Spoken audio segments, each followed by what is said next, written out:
नमस्कार। बीकेसी गुरु क्लासेस में आपका स्वागत है। आज हम पढ़ेंगे MP board class 10th maths के 2023 की बोर्ड परीक्षा के पेपर का हल। तो चलिए शुरू करते हैं। यहां पर लेते हैं सबसे पहला प्रश्न। सही विकल्प चुनकर लिखिए। सही विकल्प चुनकर लिखिए। 6 और 20 का HCF है, तो सबसे पहले 6 के अभाज्य गुणनखंड 2 तिया 6 3 एकम 3 यानी 6 बराबर 2 की घात 1 गुणा 3 की घात 1। फिर 20 के अभाज्य गुणनखंड 20 में 2 एकम 2 2 शून्यम शून्य फिर 2 पंचे 10 फिर 5 एकम 5 यानी 20 के अभाज्य गुणनखंड हो गए 20 बराबर 2 की घात 2 गुणा 5 की घात 1। तो यहां पर HCF क्या होगा? संख्याओं में संबद्ध प्रत्येक उभयनिष्ठ अभाज्य गुणनखंडों की सबसे छोटी घातों का गुणनफल। यहां 2 की घात 1 है, यहां 2 की घात 2 है, यानी HCF होगा 2 की घात 1 जो कि दोनों में है, यानी HCF हो गया 2। ऑप्शन नंबर सी यहां पर सही है। ठीक है बच्चों, अब लेते हैं दूसरे नंबर का प्रश्न। त्रिघात बहुपद के कितने शून्यक होते हैं? त्रिघात बहुपद के अधिकतम 3 शून्यक होते हैं। यहां पर तीसरे नंबर पर है समीकरण निकाय a1x धन b1y धन c1 बराबर 0 तथा a2x धन b2y धन c2 बराबर 0 के एक अद्वितीय हल होने की शर्त है। एक अद्वितीय हल होगा यदि a1 बटे a2 बराबर नहीं b1 बटे b2। ऑप्शन नंबर बी सही है। अगला है द्विघात समीकरण का मानक रूप लिखिए। द्विघात समीकरण का मानक रूप है ax वर्ग धन bx धन c बराबर 0। यह द्विघात समीकरण का मानक रूप है, जबकि ax वर्ग धन bx धन c द्विघात बहुपद का मानक रूप है। ठीक है बच्चों, अब यहां पर देखिए एपी दी गई है हमें ऋण 3 ऋण 1/2 2 का 11वां पद ज्ञात कीजिए। तो सबसे पहले हमें निकालना होगा प्रथम पद a बराबर कितना है? ऋण 3 है, ऋण 3 से शुरू हुई है एपी। और सार्वांतर d बराबर बाद वाले पद में से पहले वाले पद को घटाना है। तो d बराबर हो जाएगा ऋण 1/2, ये ऋण ऋण मिलकर धन 3। 3 में से जब आधा जाएगा तो 2.5 बचेगा, यानी 5/2 बचेगा। आप सीधे ऐसा भी कर सकते हैं 2 तिया 6 और पूरे के बटे 2, 6 में से 1 गया तो 5/2। अब हमें क्या ज्ञात करना है? 11वां पद यानी a11 बराबर a प्लस 10d। एक की वैल्यू कितनी है? -3 प्लस 10 और d का मान है 5/2। 2 से 10 2 पंचे 10, 5 बार कट गया। तो ऋण 3 बराबर 5m 25, ऋण 3 धन 25, तो ये हो गया 22 हमें प्राप्त हुआ। 2 नंबर में भी ये प्रश्न आता है तो इसे इतना ही हल करना है बच्चों। अब यहां पर क्या हुआ? 11वां पद 22 प्राप्त हुआ। अगला है शंकु की तिर्यक ऊंचाई का सूत्र लिखिए। शंकु की तिर्यक ऊंचाई का सूत्र है L बराबर √r वर्ग धन h वर्ग। ये शंकु की तिर्यक ऊंचाई का सूत्र है। Option number D. प्रश्न क्रमांक 2 लेते हैं। रिक्त स्थानों की पूर्ति कीजिए। करणी 2 एक अपरिमेय संख्या है। करणी 2 क्या है? एक अपरिमेय संख्या है। दूसरा देखिए, श्रीधराचार्य ने एक सूत्र प्रतिपादित किया जिसे अब खालिस्तान के रूप में जाना जाता है। द्विघाती सूत्र के रूप में जाना जाता है। किस रूप में जाना जाता है? द्विघाती सूत्र के रूप में जाना जाता है। एपी दी हुई हमारे पास 5 10 15 डैश डैश का 10वां पद ज्ञात करना है। तो देखिए प्रथम पद कितना है? 5 है। सार्वांतर कितना है? 10 ऋण 5 में, यानी 5 ही है। तो हमें 10वां पद ज्ञात करना है। a10 बराबर a प्लस 9d। एक राजा 9 सिपाही, a प्लस 9d लिख दिया। a की वैल्यू है 5 प्लस 9, d का मान है 5, 5 9 45 और 5 मिलकर हो गए 50। तो 10वां पद हो जाएगा 50 बच्चों। आगे लेते हैं। सभी खालिस्तान त्रिभुज समरूप होते हैं। सभी समबाहु त्रिभुज समरूप होते हैं। सभी वर्ग समरूप होते हैं। सभी वृत्त समरूप होते हैं। किस किस चीज को याद रखना है? सभी समबाहु त्रिभुज, सभी वर्ग और सभी वृत्त समरूप होते हैं। सभी समद्विबाहु त्रिभुज समरूप नहीं होते। सभी आयत समरूप नहीं होते। ये चीजें भी हमें साथ में याद रखना है बच्चों। आगे देखते हैं। किसी बिंदु की एक्स अक्ष से दूरी खालिस्तान कहलाती है। एक्स अक्ष से दूरी उसके वाय निर्देशांक होता है, उसका वाय निर्देशांक के धनात्मक मान के बराबर होती है, यानी कोटि के बराबर होती है। यहां हम लिख देंगे कोटि, है ना। किसी बिंदु की एक्स अक्ष से दूरी उसके वाय निर्देशांक का निरपेक्ष मान होती है। आगे लेते हैं, एक निश्चित घटना की प्रायिकता खालिस्तान होती है। एक निश्चित घटना की प्रायिकता 1 होती है और एक असंभव घटना की प्रायिकता 0 होती है। दोनों बातें याद रखना है। एक निश्चित घटना वह घटना जिसका घटित होना निश्चित होता है, यानी जो घटित होना ही है, ऐसी घटना की प्रायिकता 1 होती है, क्योंकि उसके अनुकूल परिणाम और कुल परिणामों के अवयव बराबर हो जाते हैं। ऐसी घटना जिसका घटित होना असंभव है, जो घटित हो ही नहीं सकती, उसकी प्रायिकता 0 होती है, उससे असंभव घटना कहते हैं। अब लेते हैं सही जोड़ी मिलाइए। ठीक है, यहां पर सबसे पहले नंबर पर है साइन वर्ग ए धन कॉस वर्ग ए। तो दोनों किसके बराबर हैं? ये सर्व समीकरण नंबर 1 है। साइन वर्ग ए धन कॉस वर्ग ए बराबर 1 होता है। फिर दूसरा देखते हैं, ten 90 minus theta. Ten 90 minus theta यानी उसका पूरक टेन 90 माइनस ए का पूरक हो जाएगा कॉट ए। टेन 90 माइनस ए को किसे मिला देंगे? कॉट ए से मिला देंगे। फिर देखिए 9 सेक वर्ग ए ऋण 9 टेन वर्ग ए, 9 को कॉमन ले लेंगे, सेक वर्ग ए ऋण टेन वर्ग ए बराबर 1 होता है। तो ये 9 से जब गुणा होगा तो 9 आ जाएगा। बिंदुओं 0 4 और 3 0 के बीच की दूरी निकालना है। क्या हो जाएगी? मान लो बिंदु P और Q है, तो 0 4 और 3 0, x2 माइनस x1 3 माइनस 0 पूरे का square plus y2 minus y1 0 minus 4 पूरे का स्क्वायर। तो क्या हो जाएगा? अंडर रूट 9 प्लस 16 25, और जब वर्गमूल निकलेगा तो आ जाएगा 5, है ना। तो कितना हो जाएगा बीच की दूरी? यहाँ पर 5 हो जाएगी। इसके सामने ये a वाला लिख देंगे 5।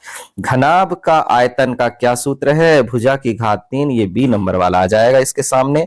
और वर्ग का क्षेत्रफल है भुजा की घात 2, ये e वाला आ जाएगा इसके सामने। इस तरह से हमें सही जोड़ी को करना है बच्चों। चौथा है, प्रत्येक का एक शब्द वाक्य में उत्तर लिखिए। देखिए, सबसे पहले है द्विघात समीकरण एक्स वर्ग धन बी एक्स धन सी बराबर 0 के लिए विविक्त कर का सूत्र लिखिए। तो विविक्त कर का सूत्र क्या है? डी बराबर बी वर्ग ऋण 4ac। विविक्त कर डी बराबर बी स्क्वायर ऋण 4ac। दूसरा है, किसी एपी के प्रथम n पदों के योग ज्ञात करने का सूत्र लिखिए। एपी के प्रथम n पदों का योग यानी एसएन बराबर n upon 2a plus n minus 1d। यह है n पदों के योग ज्ञात करने का सूत्र। अगला है उन्नयन कोण की परिभाषा लिखिए।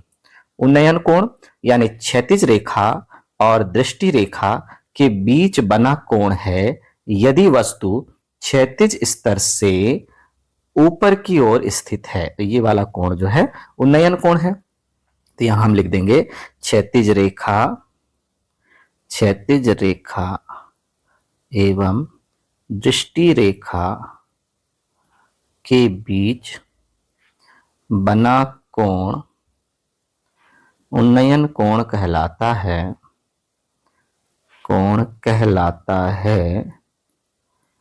यदि वस्तु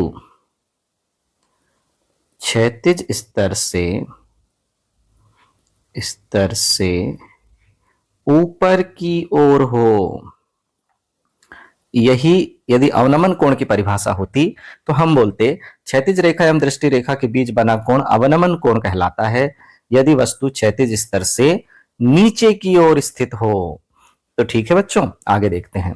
अगला है स्पर्श रेखा और वृत्त के उभयनिष्ठ बिंदु को क्या कहते हैं? ये वृत्त है और ये स्पर्श रेखा है।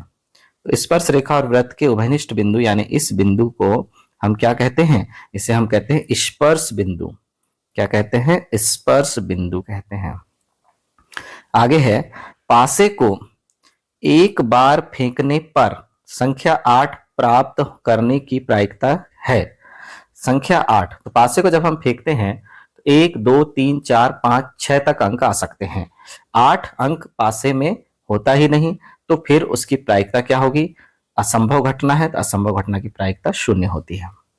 वर्ग 20 से 40 का वर्ग चिन्ह निकालना है। 20 धन 40 बटे 2 यानी 60 बटे 2 यानी 30, वर्ग चिन्ह यानी मध्य बिंदु कितना है, वर्ग चिन्ह 30 है। प्रश्न क्रमांक 5 है, सत्य आबलिक असत्य लिखिए। तो देखिए, दो समरूप त्रिभुजों की संगत भुजाएं समानुपाती होती हैं, बिल्कुल होती हैं, यह कथन सत्य है। दो समरूप त्रिभुजों के क्षेत्रफलों का अनुपात उनकी संगत भुजाओं के अनुपात के बराबर होता है, असत्य है, क्योंकि दो समरूप त्रिभुजों के क्षेत्रफलों का अनुपात उनकी संगत भुजाओं के वर्गों के अनुपात के बराबर होता है। अब यहां पर संगत भुजाओं के अनुपात के बराबर होता है लिखा है, मतलब यह असत्य है। तीसरा है, दृष्टि रेखा प्रेक्षक की आंख को उस वस्तु के बिंदु से मिलाने वाली रेखा होती है, बिल्कुल होती है, यह कथन सत्य है। स्पर्श रेखा ही छेदक रेखा है, नहीं, असत्य है। स्पर्श रेखा वृत्त को केवल एक बिंदु पर स्पर्श करती है, छेदक रेखा वृत्त को दो बिंदुओं पर काटती है। बिंदु 7 1 और 0 0 के बीच की दूरी तो बीच की दूरी PQ मान लेते हैं, तो क्या हो जाएगा 7 माइनस 0 पूरे का स्क्वायर प्लस 1 माइनस 0 पूरे का स्क्वायर, तो क्या हो जाएगा √50, 2 इंटू 5 इंटू 5 हो जाएगा, तो 5 बाहर निकल जाएगा, 5 √2, यानी यह कथन सत्य है।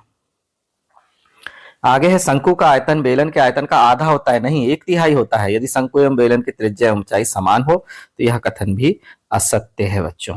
प्रश्न क्रमांक 6 है, 140 को अभाज्य गुणनखंडों के गुणनफल के रूप में व्यक्त कीजिए।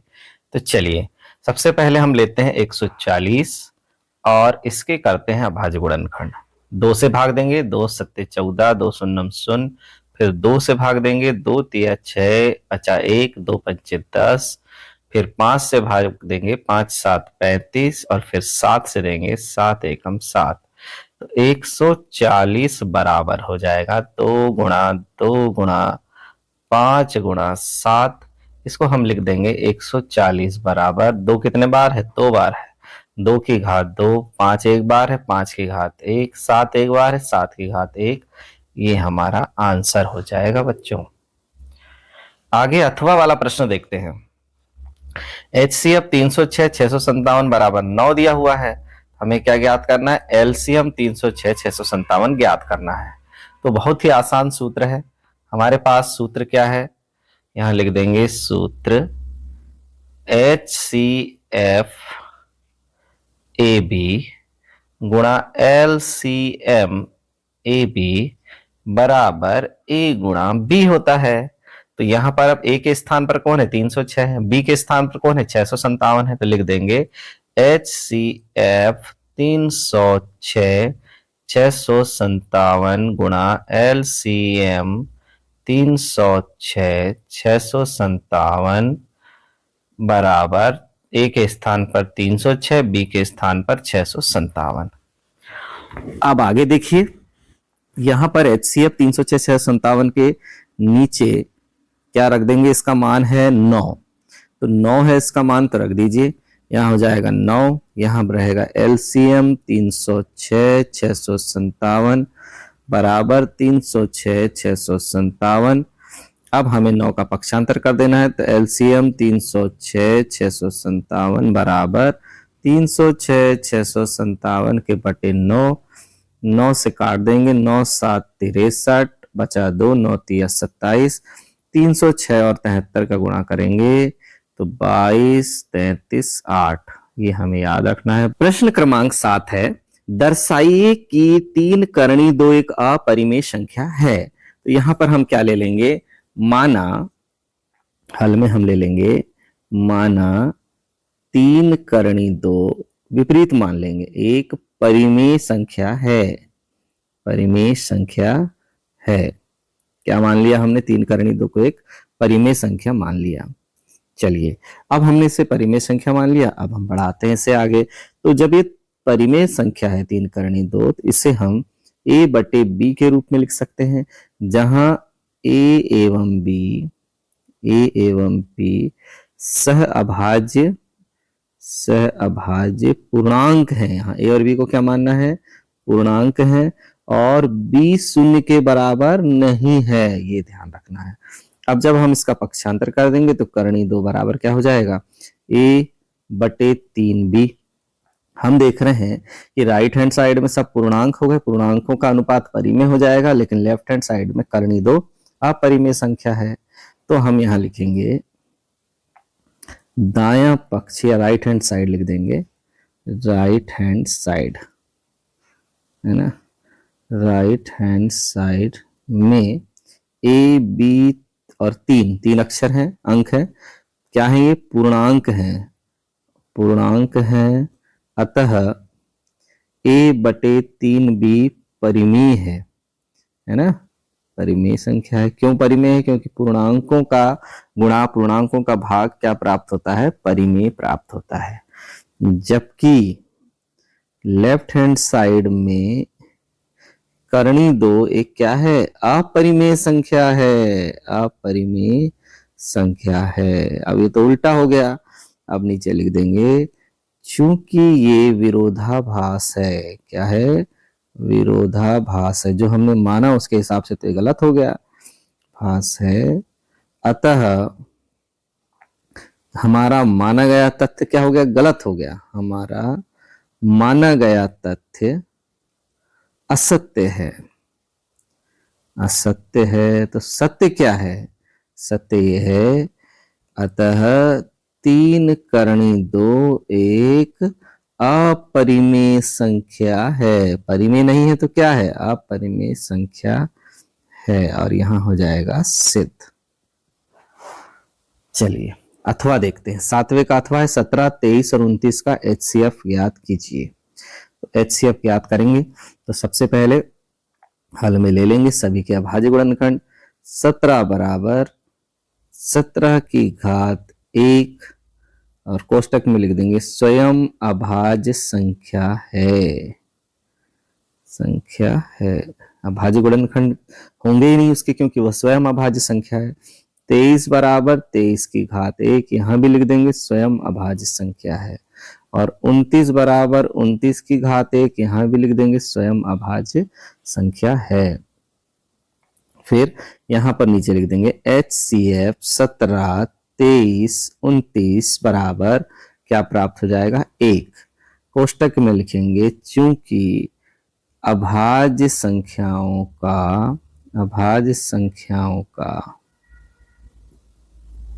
HCF 1 होता है, अभाज्य संख्याओं का HCF कितना होता है, 1 होता है। यही हमारा आंसर है बच्चों।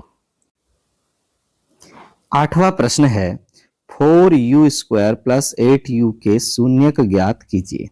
तो यहां पर हम ले लेंगे हल।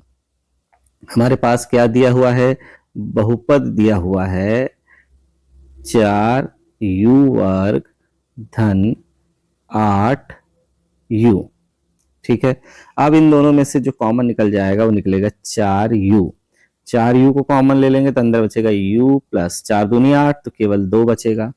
तो लिख देंगे जब पहला वाला क्या है, 4u बराबर 0 तो हो जाएगा u बराबर 0, तथा जब u धन 2 बराबर 0 तो u बराबर ऋण 2। तो ये हमारे आंसर हो जाएंगे u बराबर 0 और ऋण 2, है ना आसान। अब इसका अथवा वाला प्रश्न देखिए, क्या है अथवा में, यहां दिया हुआ एक द्विघात बहुपद ज्ञात कीजिए जिसके शून्यकों का योग ऋण 1 तथा गुणनफल करणी 5 है। तो यहां पर दिया है शून्यकों का योग, हल में लिख देंगे शून्यकों का योग, शून्यकों का योग क्या होगा, ऋण b बटे a बराबर कितना दिया है, ऋण 1, उसके बटे कुछ नहीं है तो 1। फिर लिख देंगे शून्यकों का गुणा का गुणनफल कितना है, c बटे a होता है, दिया कितना है, करणी 5, इसके बटे कुछ नहीं तो 1। हम देख रहे हैं कि दोनों जगह बटे में a का मान एक समान है, तो सीधे हम लिख देंगे तुलना करने पर। यदि a का मान दोनों जगह एक समान ना होता तो हम ऊपर नीचे गुणा करके उसे एक समान करते।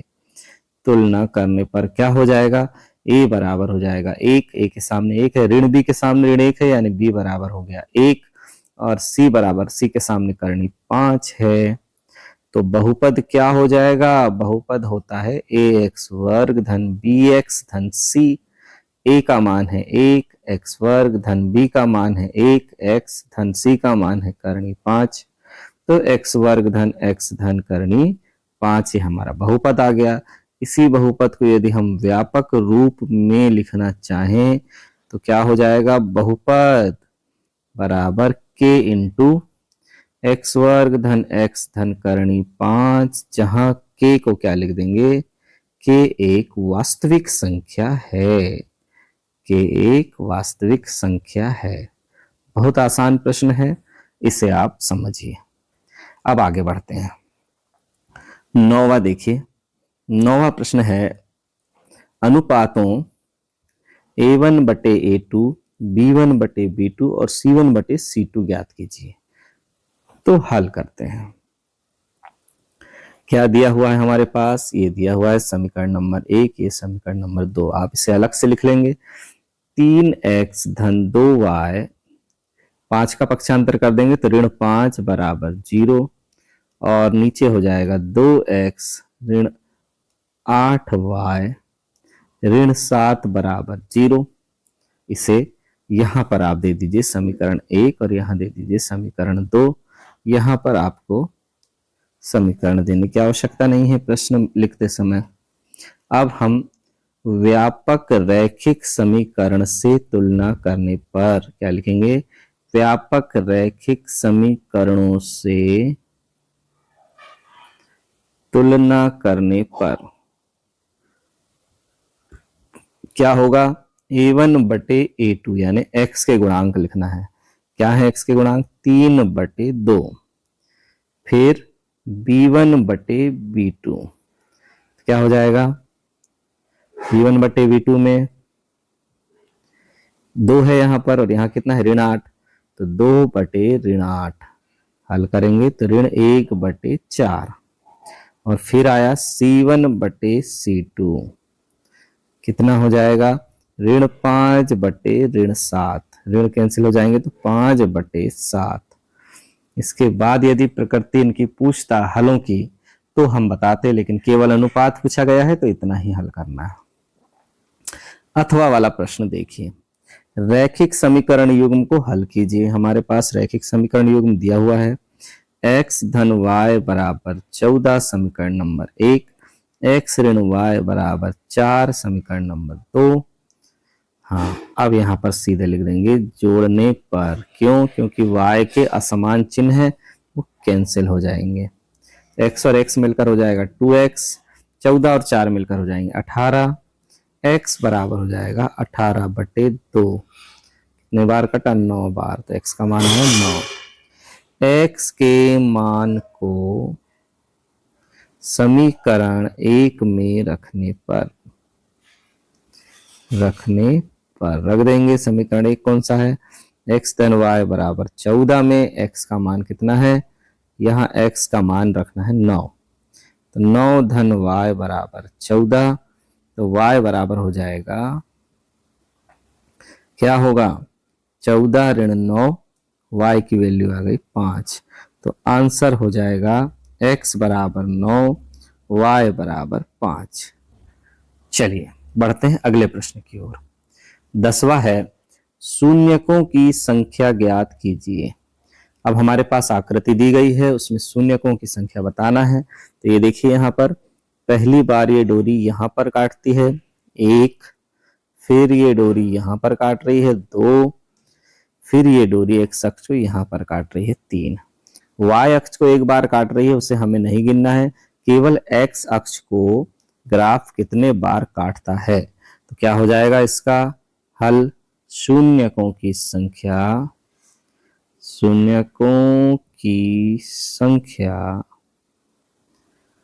3 है। अथवा में है बहुपद x वर्ग ऋण 3 के शून्यकों का योगफल ज्ञात कीजिए। तो देखिए हम इसे बहुपद को लिख देते हैं। ये हमारा बहुपद है x वर्ग ऋण 3। यदि हम इसे व्यवस्थित लिखते हैं तो x वर्ग, x का गुणांक नहीं है तो प्लस 0x, और अचर पद को लिखेंगे प्लस -3, है ना। व्यापक बहुपद के रूप में यदि हमने इसे लिखा इस तरह से हो जाएगा। फिर लिखते हैं व्यापक द्विघात बहुपद से तुलना करने पर, व्यापक द्विघात बहुपद से तुलना करने पर बिना शून्यक निकाले शून्यकों का योगफल कैसे निकाला जाता है। देखिए यहाँ पर x वर्ग का गुणांक 1 है तो ये बराबर 1, x का गुणांक 0 है तो b बराबर 0 और अचर पद c बराबर ऋण 3। तो शून्यकों का योग, शून्यकों का योग क्या सूत्र है, ऋण b बटे a। क्या हो जाएगा, ऋण 0/1, 0/1 मतलब 0। ये हमारा आंसर हो जाएगा बच्चों। बढ़ते हैं अगले प्रश्न की ओर। 11वां है, जांच कीजिए कि क्या x वर्ग ऋण 2x बराबर ऋण 2 गुणा 3 ऋण x द्विघात समीकरण है। तो चलिए जांच करते हैं। इसी के आगे स्टेप शुरू करते हैं। आप हल लिख के फिर से एक बार लिखेंगे प्रश्न को, मैं यहीं से आगे बढ़ाता हूं। x वर्ग ऋण 2x बराबर ऋण 2 का अंदर गुणा करेंगे तो ऋण 2 × 6, फिर ऋण 2 का अंदर करेंगे तो ऋण का धन 2x। ठीक है, अब सभी को बाईं तरफ ले लेंगे। बाईं तरफ लेंगे तो क्या हो जाएगा, x वर्ग ऋण 2x धन 6 ऋण 2x बराबर 0। तो हमें क्या प्राप्त हो जाएगा, x वर्ग ऋण 2x और ऋण 2x मिलकर ऋण 4x धन 6 बराबर 0। मतलब क्या है, ये द्विघात समीकरण है ना। एक्स स्क्वायर वाली वैल्यू यदि है तो द्विघात समीकरण है, एक्स स्क्वायर वाली वैल्यू समाप्त हो जाएगी तो द्विघात समीकरण नहीं है। अब हमें दिया गया द्विघात समीकरण 2x वर्ग ऋण 4x धन 3 बराबर 0 का विविक्त कर ज्ञात करना है। तो क्या हो जाएगा, विविक्त कर हमें ज्ञात करना है। तो सबसे पहले हमें क्या करना पड़ेगा, व्यापक द्विघात समीकरण से तुलना करने पर, व्यापक द्विघात समीकरण से तुलना करने पर a कितना प्राप्त हो जाएगा, x वर्ग का गुणांक a है, a बराबर 2, b कितना प्राप्त हो जाएगा, b बराबर ऋण 4 और c बराबर 3 है। तो विविक्त कर d बराबर क्या हो जाएगा, विविक्त कर d बराबर b वर्ग ऋण 4ac। तो रख देंगे मान, b वर्ग यानी ऋण 4 का वर्ग, ऋण 4 का वर्ग ऋण 4, a का मान कितना है 2 और c का मान कितना है 3। तो ऋण 4 का वर्ग धन 16 हो गया, ऋण 4 दूनी 8 और 8 3 24, कितना आया, ऋण 8 आया। ऋण 8 आया यानी 0 से भी छोटा आया। ये मान कैसा है, 0 से छोटा है। तो आप मूलों की प्रकृति भी लिख सकते हैं, केवल विविक्त कर ज्ञात करने के लिए बोला है तो आप इतना ही कर सकते हैं। लेकिन मूलों की प्रकृति यदि लिखना है तो क्या लिखना पड़ेगा, चूंकि d इज लेस देन 0 अतः द्विघात समीकरण के मूल, द्विघात समीकरण के मूल वास्तविक नहीं होंगे, वास्तविक नहीं होंगे। ठीक है, अब बढ़ते हैं 12वें प्रश्न की ओर। 12वां प्रश्न है, एपी दी गई है हमें, का 10वां पद ज्ञात करना है। ये जो एपी दी गई है इसका हमें 10वां पद ज्ञात करना है। तो क्या हो जाएगा, दिया है हमें, एपी को पुनः उतार लेंगे आप। फिर a बराबर पहला पद, प्रथम पद कितना है 2, d बराबर बाद वाले पद में से पहले वाले पद को घटा देंगे तो सार्वांतर कितना आ गया 5। ठीक है, अब हमें सार्वांतर भी 5 मिल गया, प्रथम पद a 2 मिल गया, तो 10वां पद a10 बराबर होता है 1 राजा और 9 सिपाही, है ना। 10 लोगों को यदि बुलाया गया है तो 1 राजा और 9 सिपाही, a + 9d, तो a10 निकल जाएगा। a कितना है 2 है प्लस 9, d का मान कितना है 5 है। ये हो जाएगा 2 धन 9 पाना 45, 45 और 2 हो गए 47। तो a10 का मान कितना आ गया 47 आ गया। इसी प्रकार अथवा वाला प्रश्न है, जांच कीजिए कि क्या 0 ऋण 4 ऋण 8 ऋण 12 एपी में है। एपी में है, इसकी जांच करने के लिए हमें क्या करना पड़ता है, तो यहां पर देखिए हल। सबसे पहले तो आप श्रेणी को उतार लेंगे कि एपी में है या नहीं। उसके लिए हमको क्या करना पड़ेगा, D2 माइनस D1 निकालना पड़ेगा, यानी सॉरी A2 माइनस A1 निकालना पड़ेगा, A2 माइनस A1 निकालना पड़ेगा, फिर A3 माइनस A2 निकालना पड़ेगा, फिर A4 माइनस A3 निकालना पड़ेगा। यानी बाद वाले पद में से पहले वाले पद को घटाते जाएंगे। यदि तीनों बार मान एक समान आया तो हम कहेंगे कि ये एपी में है। तो ठीक है, A2 कितना है, ऋण 4 है, उसमें से ऋण 0 कर देंगे तो कितना आएगा, ऋण 4 आएगा। यहां देखते हैं A3 कितना है, ऋण 8 है, ऋण A2 को घटा देंगे ऋण 4 को तो कितना हो जाएगा, बराबर ऋण 8 धन 4 बराबर, यहां भी ऋण 4 आ गया। अब यहां देखिए A4 कितना है, ऋण 12 है, ऋण 8 को घटा देंगे तो कितना हो जाएगा, ऋण 12 धन 8, ये भी ऋण 4 आ गया है। पहला समीकरण भी ऋण 4, दूसरा समीकरण भी ऋण 4, तीसरा समीकरण भी ऋण 4। अतः उपरोक्त एपी में है ना। उपरोक्त संयोजन लिख सकते हैं, एपी में है। आधारभूत समानुपातिकता प्रमेय का कथन लिखिए। तो यहां पर हम कथन लिखते हैं, देखिए, किसी त्रिभुज में एक भुजा के समांतर खींची गई रेखा अन्य दो भुजाओं को जिन बिंदुओं पर प्रतिच्छेद करती है वह बिंदु उन भुजाओं को समान अनुपात में विभाजित करते हैं।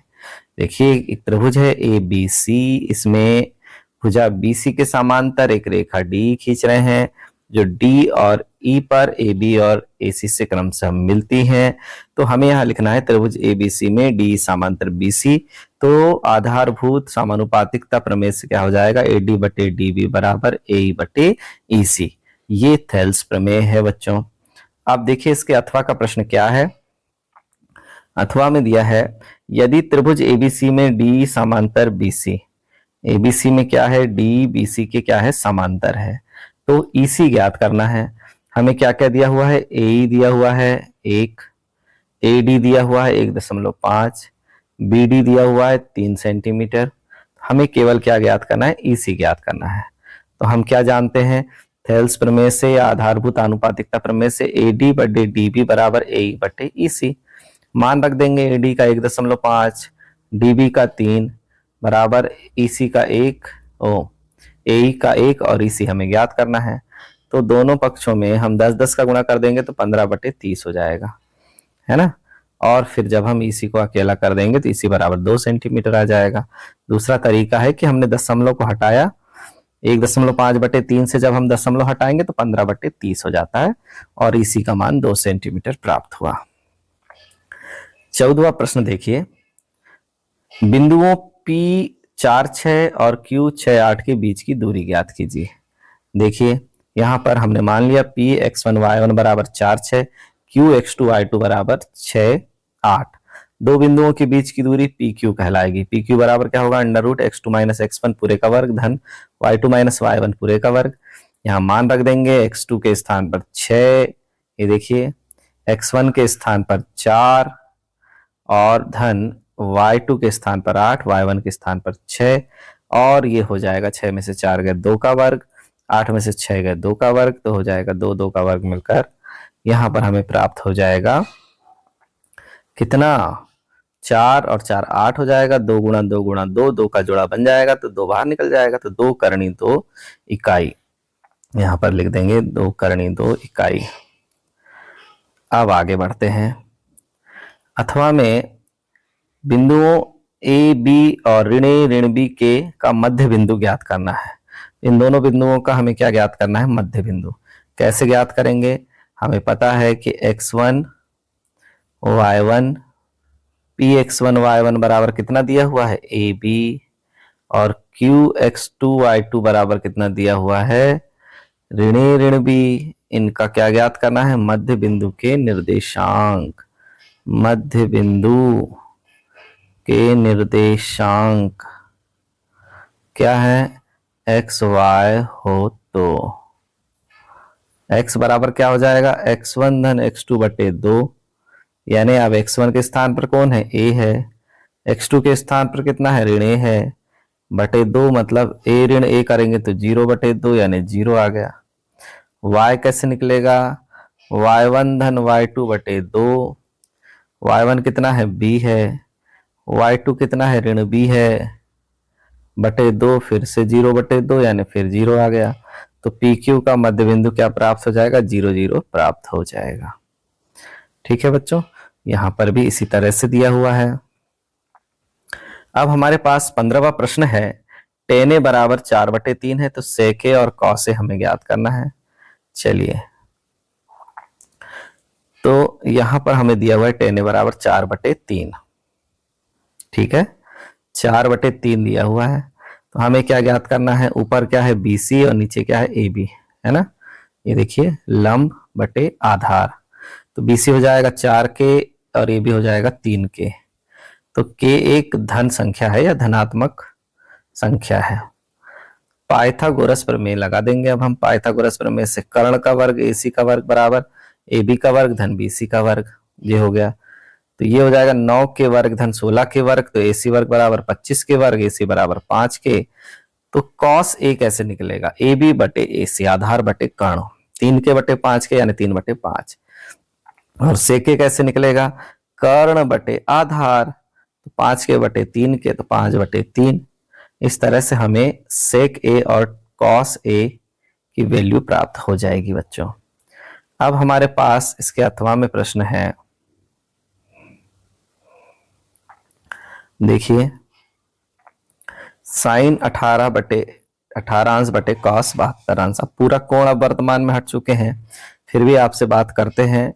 हमें पता है कि साइन 18 अंश मतलब साइन थीटा बराबर cos 90 माइनस थीटा होता है, या cos 90 माइनस ए बराबर क्या होता है, साइन ए होता है ना। तो यहां पर क्या हो जाएगा, साइन ए हमारे पास दिया है, इसको जब cos में बदलेंगे तो cos हो जाएगा 90 अंश ऋण 18 अंश, जैसे कि यहां दिया हुआ है, बटे cos 72 अंश। तो हो जाएगा cos 72 बटे cos 72, कट गया तो कितना आएगा, 1 आ जाएगा। तो यहां पर वैल्यू 1 प्राप्त हो जाएगी। 16वां प्रश्न देखिए, दो खिलाड़ी संगीता और रेशमा टेनिस का एक मैच खेलते हैं। यह ज्ञात है कि संगीता द्वारा मैच जीतने की प्रायिकता 0.62 है, रेशमा के जीतने की क्या प्रायिकता है। देखिए यहां दिया हुआ है, संगीता द्वारा मैच जीतने की प्रायिकता P बराबर 0.62 है, रेशमा द्वारा जीतने की प्रायिकता P बार हमें ज्ञात करना है। हमें पता है कि किसी घटना के घटित होने की प्रायिकता और घटित न होने की प्रायिकताओं का योग 1 होता है। तो संगीता द्वारा जीतने की प्रायिकता P 1 में से घटा देंगे, तो 1 माइनस 0.62 क्या हो जाएगा, 1.00 में से 0.62 को घटा दीजिए, 10 की 0, अभी 10 है, 10 में से 2 गए तो 8, 9 में से 6 गए तो 3 और 0 में से 0 गए तो 0, 0.32 यानी यहां पर आ गया रेशमा के मैच जीतने की प्रायिकता 0.32 है। अथवा में देखिए 16 का अथवा, एक थैले में 3 लाल और 5 काली गेंदें हैं। इस थैले में से एक गेंद यादृच्छिक निकाली जाती है, इसकी प्रायिकता क्या है कि गेंद लाल है। लाल गेंद की संख्या कितनी है, लाल गेंद है 3, ठीक है। अब आगे देखो, काली गेंद की संख्या कितनी है, 5 है, और कुल गेंद कितनी हो गई, 3 और 5 8 हो गई। लाल गेंद निकलने की प्रायिकता यानी PA बराबर NA बटे NS या NE बटे NS, क्या हो जाएगा, 3/8। अथवा वाला प्रश्न देखते हैं, और 17वां प्रश्न, 17वें प्रश्न में आ गए, एक पासे को एक बार फेंकने पर अभाज्य संख्या आने की प्रायिकता ज्ञात कीजिए। तो एक बार पासे को फेंकने पर प्रतिदर्श समष्टि S बराबर हो जाता है 1 2 3 4 5 6, यानी कुल परिणामों की संख्या NS बराबर 6। अभाज्य संख्या आने की घटना क्या हो जाएगी, अभाज्य संख्या 1 2 3 4 5 6 में केवल कौन है, 2 3 और 5 है। तो अभाज्य संख्या आने की घटनाओं की संख्या हो गई NE बराबर 3। अब यदि आप NE लिखने की आदत है तो यहाँ NE लिखें, है ना। यहां पर ई लिख दें तो यहां क्या आ जाएगा, एन ई। प्रायिकता क्या हो जाएगी, एन ई बटे एन एस। पी बराबर 3/6 काटेंगे तो 1/2 आ जाएगा। 17 का अथवा है, एक डिब्बे में, अब देखते हैं हम क्या है एक डिब्बे में, 5 लाल 8 सफेद और 4 हरे कंचे हैं। इस डिब्बे में से एक कंचा यादृच्छिक निकाला जाता है, सफेद कंचा निकालने की प्रायिकता ज्ञात कीजिए। देखिए लाल कंचों की संख्या है 5, सफेद कंचों की संख्या है 8, हरे कंचों की संख्या है 4, कुल कंचों की संख्या हो गई 17। तो सफेद कंचा निकालने की प्रायिकता सफेद कंचों की संख्या बटे कुल कंचों की संख्या 8/17, या आप ले सकते हैं एनी, है ना, एनी बराबर कितना है सफेद कंचों की संख्या, यहां पर 8 है, और एनएस बराबर कुल कंचों की संख्या कितनी है, 17 है, तो एनी बटे एनएस भी लिख सकते हैं, 8/17 हो जाएगा। 18वां सवाल देखिए, धरती पर एक मीनार ऊर्ध्वाधर खड़ी है। देखिए धरती पर एक मीनार खड़ी है ऊर्ध्वाधर, ठीक है, ये खड़ी है। धरती के एक बिंदु से जो मीनार के पाद से 15 मीटर दूर है, मीनार के पैर से ये 15 मीटर दूर पर एक बिंदु है। मीनार के शिखर का उन्नयन कोण 60 अंश है। मीनार की ऊंचाई ज्ञात कीजिए। यहां से देखने पर ये 60 अंश का कोण बन रहा है ना। मीनार की ऊंचाई हमने क्या मान लिया, h मीटर, ठीक है। अब मीनार की ऊंचाई हमने मान लिया है। बिंदु सी से मीनार के शिखर ए का उन्नयन कोण कितना दिया हुआ है, कोण ए सी बी बराबर 60 अंश। माना मीनार की ऊंचाई ए बी बराबर h मीटर है, ये ऊंचाई को क्या मान लिया, h मीटर। तो हमें हमारे पास हो जाएगा त्रिभुज ABC में tan C या tan 60 अंश बराबर लंब बटे आधार AB बटे BC। tan 60 अंश बराबर AB कितना है, h है, और BC कितना है, 15 है। तो यहां पर हो जाएगा tan 60 अंश का मान करणी 3, h बटे 15, तो 15 करणी 3 मीटर।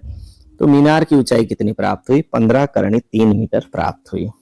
अथवा का प्रश्न है, आंधी आने से एक पेड़ टूट जाता है और टूटा हुआ भाग इस तरह से मुड़ जाता है कि पेड़ का शिखर जमीन को छूने लगता है।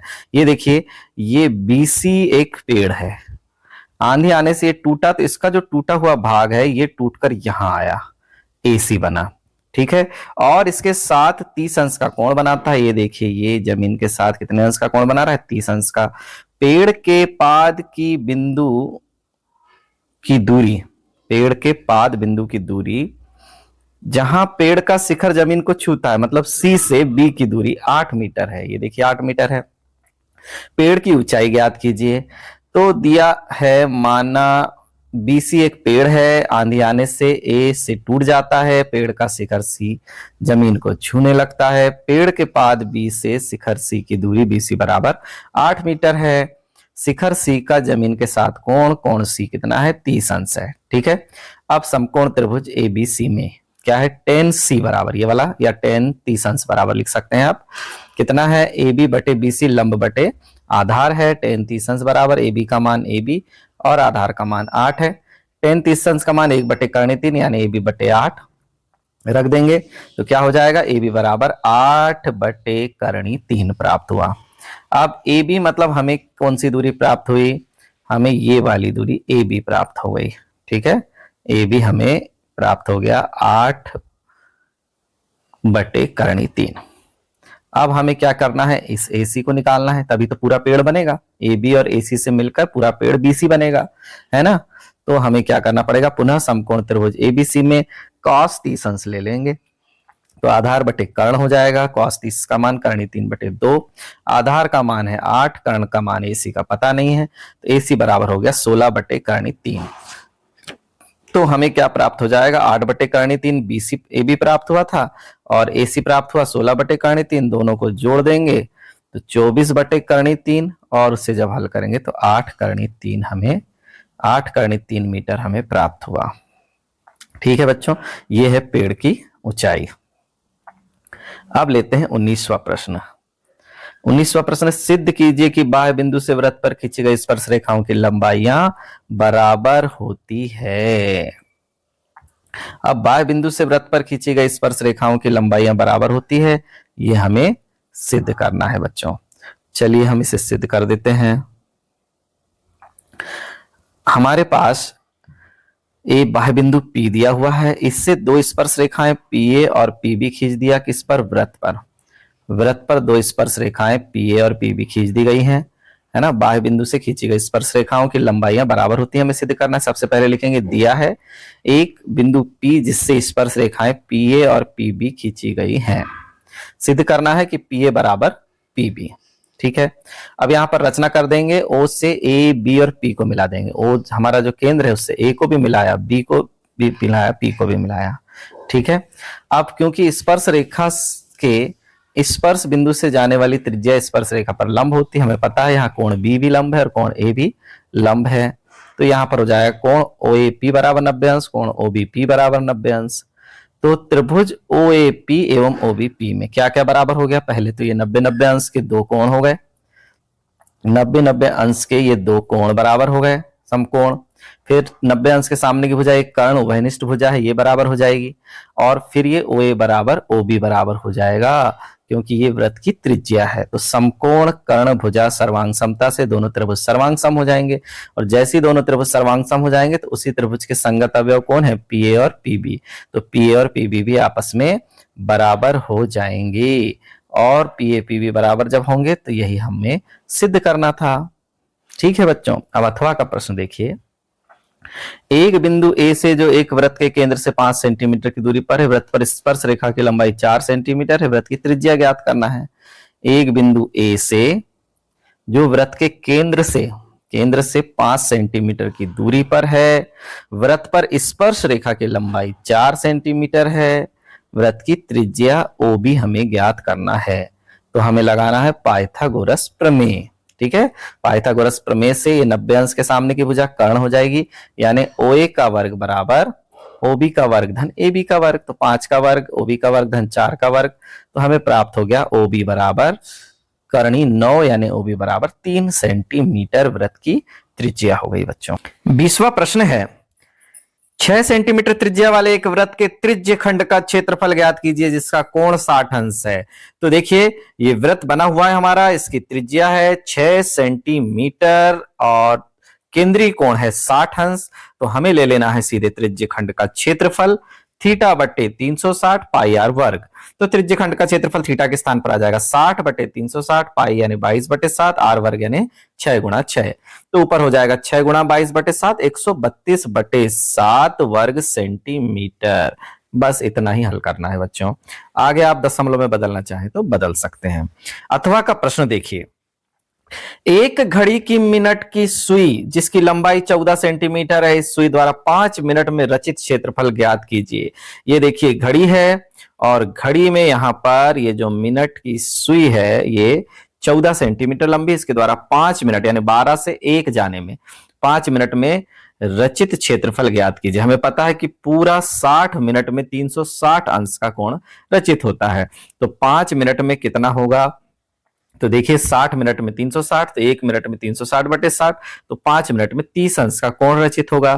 तो हमें ज्ञात करना है क्षेत्रफल थीटा बटे 360 पाई आर वर्ग। त्रिज्य खंड बन गया ना, अब थीटा हो गया 30 अंश, 30 बटे 360, पाई हो गया 22 बटे 7, और त्रिज्या हो गई 14 गुणा 14। तो जब हल करेंगे तो 154 बटे 3 वर्ग सेंटीमीटर, या इसे हम लिख सकते हैं 51.3 वर्ग सेंटीमीटर। ठीक है बच्चों, अब देखिए 21वां प्रश्न है, दो संख्याओं का अंतर 26 है और एक संख्या दूसरी संख्या से 3 गुनी है। तो यहां ले लेते हैं पहली संख्या x, दूसरी संख्या y, और दोनों का अंतर हो गया 26, यानी x में से y को घटाया तो 26 प्राप्त हुआ। अब जो संख्या है, पहली संख्या दूसरी से 3 गुनी है, पहली संख्या x है, दूसरी संख्या y है, उससे 3 गुनी है, यानी x बराबर 3y।